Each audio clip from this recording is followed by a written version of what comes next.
Hi, everyone, and welcome to this week's edition of Live with ESL Services. My name is Donna Pearce, and I'm one of the ESL Program Development Coordinators at Brock University in St. Catharines, Ontario, Canada.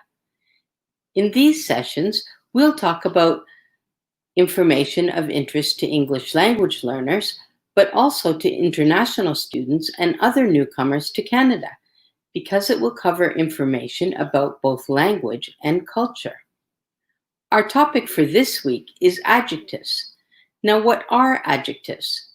Adjectives are words that modify or describe nouns. And as we all know, a noun is a person, place, thing, or idea. Adjectives make our speech and writing more colorful and allow us to convey our thoughts and feelings to others more clearly.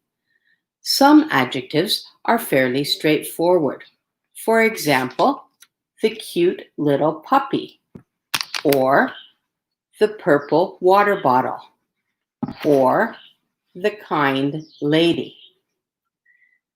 Although there is some degree of individuality or subjectivity in what people consider cute, little, or kind, these adjectives are fairly uncontroversial, and most people would agree on their meaning. However, other adjectives are not as clear, and this is where language learners, or those who are not as familiar with the language, can run into problems. In the best case scenario, their precise meaning may not be conveyed, and their listener or reader may become confused. At worst, they may unintentionally offend someone or hurt their feelings by choosing the wrong adjective to describe something. Why does this happen? Well, many words, especially adjectives, have two layers of meaning. The first is called the denotative meaning, which is the precise, literal definition of the word as we would find it if we looked it up in the dictionary. The second layer is referred to as the connotative meaning, which refers to the wide range of positive and negative emotions associated with the word. What makes this aspect even more challenging to understand is that such positive and negative associations are highly connected to culture. For example, in Canada, to say someone has a round face like I do is somewhat insulting because it tends to imply that they are overweight, something that is viewed negatively. However, in some cultures, a round face is seen as beautiful, and thus this would be seen as giving a compliment. In order to understand and use adjectives appropriately in our speaking and writing, we need to understand both the denotation, the dictionary definition, and the connotation, the feelings that the word is likely to cause in the listener or reader. So to help you understand better, let's look at some pairs of adjectives with the same denotative meanings, but opposite connotative meanings. Our first pair is curious and nosy. Both of these words mean that someone is eager to learn or know something. However, the little boy is very curious has a positive meaning, versus my neighbors are very nosy brings up some negative feelings. Next, we have four words, thrifty and frugal versus cheap and stingy. All four words mean economical, or the person likes to save money. However, my mother is very frugal, or my mother is very thrifty, are both positive sentences, versus my boss is very cheap, or my boss is very stingy, are negative. In fact, cheap itself can be both positive and negative. For example, the coffee was so cheap this week that I bought 4 packages is a good thing, versus the headphones were so cheap that they broke in only a couple days is a negative sentence. Next, we have determined and stubborn. Both of these words mean that the person doesn't give up easily. However, If I say my daughter studies hard and is very determined, it sounds like a positive thing, versus my son is very stubborn and argues a lot, gives us negative feelings. Next, we have confident and arrogant. Both of these words mean that the person has a strong belief in themselves. However, he is so confident is positive, versus he is very arrogant has a negative meaning. Okay. Next, we have unique and peculiar.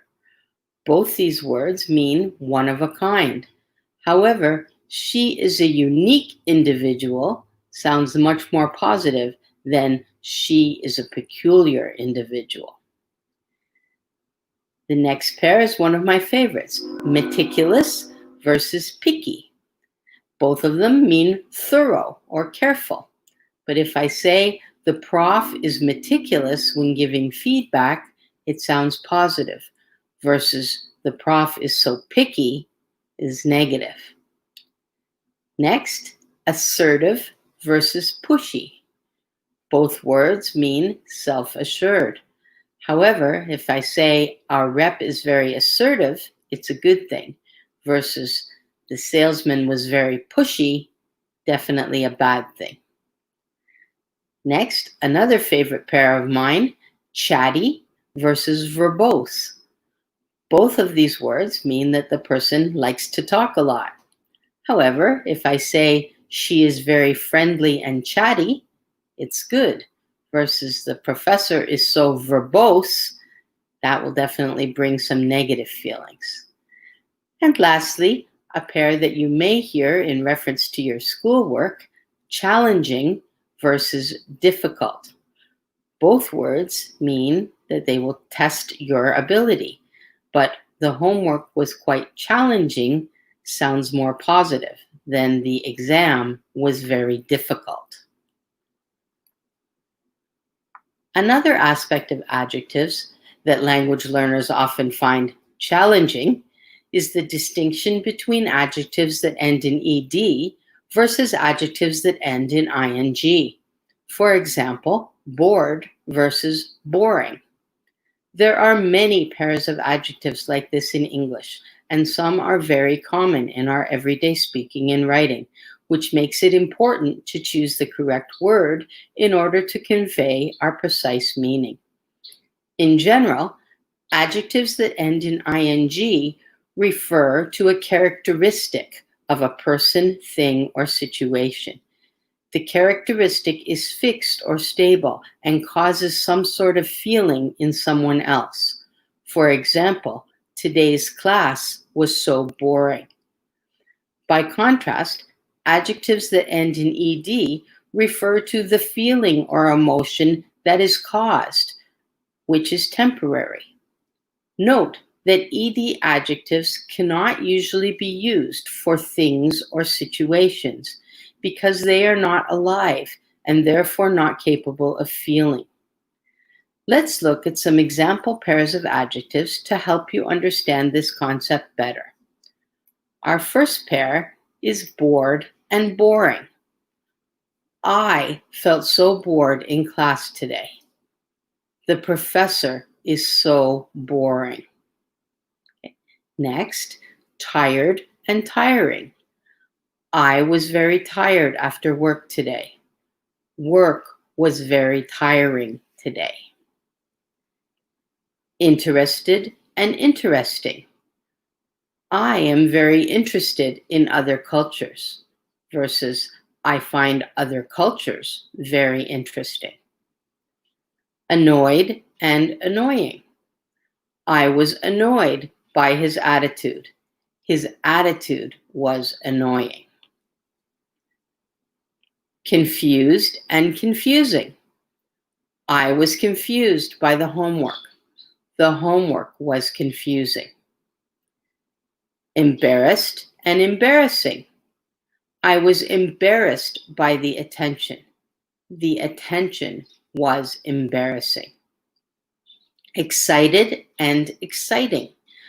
I was excited by the news. The news was exciting. relaxed and relaxing. I felt relaxed after my vacation. My vacation was relaxing. And lastly, surprised and surprising. I was surprised by the award. The award was surprising. So there you have it. Hopefully now you have a clearer idea about positive and negative adjectives, as well as how to use adjectives that end in ing versus those ending in ed. From now on, you won't say I'm boring when what you really mean to say is I'm bored. That's all for this week. See you next week on Live with ESL Services. Bye-bye.